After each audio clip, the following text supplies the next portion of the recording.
Hi friends, ലാവണ്യസ് ബ്ലോഗിലേക്ക് എല്ലാവർക്കും സ്വാഗതം.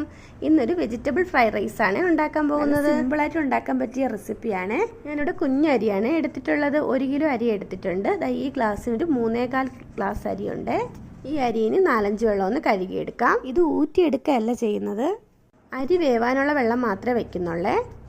1 glass അരിക്ക് 2 ഗ്ലാസ് വെള്ളം എന്നുള്ള രീതിയിലാണ് വെക്കുന്നത്. ഏത് ഗ്ലാസ്സിനാണോ നമ്മൾ അരി എടുക്കുന്നത് ആ ഗ്ലാസ്സിന് 2 ഗ്ലാസ് വെള്ളം വെക്കണം. നീളമുള്ള അരിക്കും 1 ഗ്ലാസ് അരിക്ക് 2 ഗ്ലാസ് വെള്ളം എന്നുള്ള രീതിയിലാണ് വെക്കേണ്ടത്. ആ അരിയിൽ ഞാൻ ഈ രീതിയിൽ ഉണ്ടാക്കിയിട്ടുണ്ട്. അപ്പോൾ കറക്റ്റായിട്ട് കിട്ടിയിട്ടുണ്ട്, അതാ പറഞ്ഞത്. ഇവിടെ ഞാൻ 3.25 ഗ്ലാസ് അരിക്ക് 6.5 ഗ്ലാസ് വെള്ളമാണ് ചേർത്തിട്ടുള്ളത്. വെള്ളം വയ്ക്കുമ്പോൾ മാത്രം ഒന്ന് പ്രത്യേകം ശ്രദ്ധിക്കണേ, കാരണം കൂടാനും പാടില്ല കുറയാനും പാടില്ല, കറക്റ്റ് അളവായിരിക്കണം. ഇനി ഇതിലേക്ക് നമുക്ക് കുറച്ച് സാധനങ്ങൾ ചേർത്ത് കൊടുക്കാം. ഞാനിവിടെ 1 സ്പൂൺ ഉപ്പ് ചേർത്തിട്ടുണ്ട്. ഇവിടെ പൊതുവേ ഉപ്പ് കുറവാണ് ഉപയോഗിക്കുന്നത്, അതുകൊണ്ടാണ് 1 സ്പൂൺ ചേർത്തത്. നിങ്ങൾക്ക് 2 സ്പൂൺ വരെ ചേർത്ത് കൊടുക്കാം കേട്ടോ. ഇനി ഈ സ്റ്റാർ പോലെ ഇരിക്കുന്നത് ഒരു 6 ലീഫ് ഞാൻ അടർത്തിയിട്ട് കൊടുത്തിട്ടുണ്ട്. ഇനി ഇതിലേക്ക് ചേർക്കേണ്ടത് ഒരു വലിയ തണ്ട് പട്ടയാണ്. അപ്പോൾ ആ പട്ട ഞാൻ ഒന്ന് പൊടിച്ചെടുത്തിട്ടുണ്ട്, അപ്പോൾ അതും കൂടെ ചേർത്ത് കൊടുത്തിട്ടുണ്ട്. ഇനി ഇതിലേക്ക് ഒരു 5 ഗ്രാമ്പു ചേർത്ത് കൊടുക്കാം. ഇനി മസാല വാങ്ങുമ്പോൾ കിട്ടുന്ന ഈ ഒരു ഇലയില്ലേ, അതൊരു 2 എണ്ണം ഒന്ന് പൊട്ടിച്ചിട്ട് കൊടുക്കാം ഇതിലേക്ക്. ഇനി നമുക്കിതിലേക്ക് ഏലക്കയാണ് വേണ്ടുന്നത്. ഞാൻ 2 ഏലക്കയാണ് എടുത്തിട്ടുള്ളത്, കാരണം ഇത് നല്ല മണമുള്ള ഏലക്കയാണ്, അതുകൊണ്ടാണ് 2 എണ്ണം എടുത്തിട്ടുള്ളത്. മണം ഇല്ലാത്തതാണെങ്കിൽ ഒരു 4 എണ്ണം വരെയൊക്കെ ചേർത്ത് കൊടുക്കാം കേട്ടോ. ഇനി ഇതിലേക്ക് ഒരടപ്പ് വിനിഗർ ചേർത്ത് കൊടുത്തിട്ടുണ്ട്. നാരങ്ങ നീരുണ്ടെങ്കിൽ അതൊരു സ്പൂൺ ചേർത്ത് കൊടുത്താൽ മതി. എൻ്റെ കയ്യിൽ ഇല്ല, അതുകൊണ്ടാണ് ഞാൻ വിനിഗർ ചേർത്ത് കൊടുത്തിട്ടുള്ളത്. ഇനി ഇതിലേക്ക് 2 സ്പൂൺ വെളിച്ചെണ്ണയും കൂടെ ചേർത്ത് കൊടുക്കാം. വിനിഗറും വെളിച്ചെണ്ണയൊക്കെ ചേർക്കുന്നത് എന്തിനാണെന്ന് എല്ലാവർക്കും അറിയാം. അരി ഒട്ടിപ്പിടിക്കാതിരിക്കാനും സോഫ്റ്റ് ആവാനും വേണ്ടിയിട്ടാണ്. അതറിയാമെന്നുള്ളതുകൊണ്ടാണ് ഞാൻ ഡീറ്റെയിൽ ആയിട്ട് പറയാത്തത്. ഇനി കുക്കർ അടച്ച് 1 വിസിൽ കേൾപ്പിക്കാം.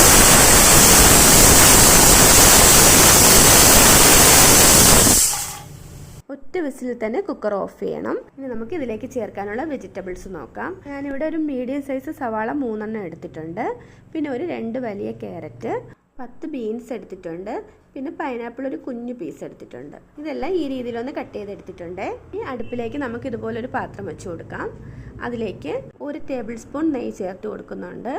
അതായത് ചെറിയ സ്പൂണിനാണെങ്കിൽ ഒരു 3 സ്പൂൺ ചേർത്ത് കൊടുക്കാം. ഇവിടെ ഇപ്പം എന്താ 1 ടേബിൾ സ്പൂൺ നെയ്യ് ചേർത്ത് കൊടുത്തിട്ടുണ്ട്. ഇനി ഇതേ സ്പൂണിൽ തന്നെ 1 ടേബിൾ സ്പൂൺ വെളിച്ചെണ്ണയും കൂടി ചേർത്ത് കൊടുത്തിട്ടുണ്ട്. ഞാൻ പറയാൻ വിട്ടുപോയതാണ്, ഞാൻ അരി വേവിക്കാനായിട്ട് എടുത്തത് ഒരു 7.5 ലിറ്ററിൻ്റെ കുക്കറാണ്. നിങ്ങളുടെ കയ്യിൽ വലിയ കുക്കർ ഇല്ല എങ്കിൽ ചെറിയ കുക്കറിൽ 2-3 പ്രാവശ്യമായിട്ട് ഇതുപോലെ വേവിച്ചെടുത്താൽ മതിയേ. 1 വിസിലിൽ തന്നെ ഓഫ് ചെയ്യണമെന്ന് മാത്രമേ ഉള്ളൂ. ഇനി നമുക്ക് ഇതിലേക്ക് കുറച്ച് മുന്തിരി ചേർത്ത് കൊടുക്കാം. ഇത് വറുത്ത് കോരി എടുത്തതിന് ശേഷം ഇതിലേക്ക് അണ്ടിപ്പരിപ്പ് ചേർത്ത് കൊടുക്കാം. ഇവിടെ കുഞ്ഞുങ്ങൾക്ക് ഇഷ്ടമില്ല, അതുകൊണ്ട് ഞാൻ അണ്ടിപ്പരിപ്പ് ചേർക്കുന്നില്ല. ഇനി ഇതിലേക്ക് നമ്മൾ കട്ട് ചെയ്ത് വെച്ചേക്കുന്ന സവാള ചേർത്ത് കൊടുക്കാം. ഇനി ഇതിലേക്ക് സ്പ്രിംഗ് ഒണിയൻ കിട്ടുകയാണെങ്കിൽ അതും കൂടെ ചേർത്ത് കൊടുക്കണേ. എനിക്ക് കിട്ടിയില്ല, അതുകൊണ്ടാണ് ഞാൻ ഇടാത്തത്. അത് നല്ലതാണ് ഫ്രൈഡ് റൈസിന്. സവാള ഇവിടെ ഇപ്പം ഗോൾഡൻ ബ്രൗൺ ഷെയ്ഡ് ആയിട്ടുണ്ട്. നമുക്കിത് എണ്ണയിൽ നിന്ന് കോരിയെടുക്കാം. ഇനി നമുക്കിതിൽ എണ്ണയോ നെയ്യോ ഒന്നും ചേർത്ത് കൊടുക്കണ്ട. ഈ ബാക്കി കിടക്കുന്ന എണ്ണയിൽ നമുക്ക് കട്ട് ചെയ്ത് വെച്ചേക്കുന്ന ക്യാരറ്റ് ഇട്ട് കൊടുക്കാം. ക്യാരറ്റിന് ഇത്തിരി വേവ് കൂടുതലുള്ളതുകൊണ്ട് 1 മിനിറ്റോളം ഒന്ന് ക്യാരറ്റ് ഒന്ന് വഴറ്റി കൊടുക്കാം. വഴറ്റിയതിന് ശേഷം ഇതിലേക്ക് നമുക്ക് ബീൻസ് ഇട്ട് കൊടുക്കാം. ഇനി ബീൻസും ക്യാരറ്റും കൂടി നന്നായിട്ടൊന്ന് ഇളക്കി കൊടുക്കാം. ഇനി ഇതിലേക്ക് നമ്മൾ കട്ട് ചെയ്ത് വെച്ചേക്കുന്ന പൈനാപ്പിളും കൂടെ ചേർത്ത് കൊടുക്കാം. പൈനാപ്പിളും കൂടെ ചേർത്ത് നന്നായിട്ടൊന്ന് മിക്സ് ചെയ്ത് ഇതിനെല്ലാം കൂടി മിക്സ് ചെയ്ത് ഇതുപോലെ ഒന്ന് ആക്കി വയ്ക്കാം. ഇനി ഇതിലേക്ക് നമുക്ക് ഒരു 1/4 സ്പൂണ് നെയ്യും കൂടെ ചേർത്ത് കൊടുക്കാം. അപ്പോൾ നമ്മളിവിടെ ടോട്ടൽ ഒരു 1.25 സ്പൂണ് നെയ്യാണ് ചേർത്തിട്ടുള്ളത്. അപ്പോൾ ഇത്ര നെയ്യുടെ ആവശ്യമേ ഉള്ളൂ. ഇനി ഇതിൽ നെയ്യ് ചേർക്കേണ്ടതില്ല. ഇനി നമുക്കിതിൽ കട്ട് ചെയ്ത് വെച്ചേക്കുന്ന പുതിനയിലയും കൂടെ ചേർത്ത് കൊടുക്കാം. എന്നിട്ട് ഇതുപോലെ അടപ്പ് അടച്ച് 1 മിനിറ്റ് ഒന്ന് വേവിച്ചെടുക്കാം. ഇപ്പോൾ ഇവിടെ 1 മിനിറ്റ് ആയിട്ടുണ്ട്. അടപ്പ് തുറന്നതിന് ശേഷം ഒന്നും കൂടി ഇതുപോലെ ഇളക്കിയിട്ട് വീണ്ടും ഇതുപോലെ ഒരിടത്താക്കിയതിന് ശേഷം ഇതുപോലെ അടപ്പടച്ച് 1 മിനിറ്റ് ഒന്ന് വേവിച്ചെടുക്കാം. ഇനി നമുക്കൊന്ന് കുക്കറൊന്ന് തുറന്ന് നോക്കാം. ഇതാ കണ്ടോ, അരി നന്നായിട്ട് വെന്തിട്ടുണ്ട്, കറക്റ്റ് അളവിൽ വെന്തിട്ടുണ്ട്, ഒട്ടിപ്പിടിച്ചിട്ടൊന്നുമില്ല. അതിൻ്റെ അടിയിൽ വെള്ളമൊന്നുമില്ല. കറക്റ്റ് അളവിനാണ് നമ്മൾ വെള്ളം വെച്ചിട്ടുള്ളത് കൊണ്ട് ആ വെള്ളം ഫുൾ വറ്റിയിട്ടുണ്ട്. ഇനി ഇതുപോലുള്ള ഒരു പാത്രത്തിലേക്ക് തട്ടിക്കൊടുക്കാം. ഇതുപോലത്തെ പാത്രം ഹോളുള്ളത് വേണമെന്നില്ല, ഏതെങ്കിലും ഒരു വലിയൊരു പാത്രത്തിലേക്ക് തട്ടിക്കൊടുത്താൽ മതി. ഇനി നമുക്ക് ഇതിൻ്റെ അടപ്പൊന്ന് തുറന്ന് നോക്കാം. അപ്പോൾ എന്താ കറക്റ്റായിട്ട് വെന്തിട്ടുണ്ട്. ഇനി ഇതിലേക്ക് നമ്മൾ വേവിച്ച് വെച്ചേക്കുന്ന ചോറും കൂടെ ചേർത്ത് ഒന്ന് നന്നായിട്ടൊന്ന് മിക്സ് ചെയ്തെടുക്കാം. ഇവിടെ ഫ്രൈഡ് റൈസ് റെഡി ആയിട്ടുണ്ട്. എത്ര സിമ്പിളായിട്ടാണ് ഇത് ഉണ്ടാക്കിയത്. ഒരുപാട് പേർക്ക് ഉണ്ടാക്കാൻ അറിയായിരിക്കും. അറിഞ്ഞൂടാത്ത കുറച്ച് പേരെങ്കിലും ഉണ്ടെങ്കിൽ ഇതുപോലെ ഒന്ന് ട്രൈ ചെയ്ത് നോക്കണം. നന്നായിട്ട് നമുക്ക് ഉണ്ടാക്കാൻ പറ്റും. റൈസ് ഒട്ടിപ്പിടിക്കുമെന്നോ പൊടിഞ്ഞു പോകുമെന്നോ ഒന്നും പേടിക്കണ്ട.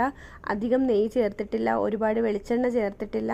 അയ്യോ നെയ്യും വെളിച്ചെണ്ണയും കുറച്ചേ ചേർത്തിട്ടുള്ളൂ എന്നും പറഞ്ഞ് ഒരു ടേസ്റ്റിനും ഒരു കുറവുമില്ല. നല്ല ടേസ്റ്റാണ്.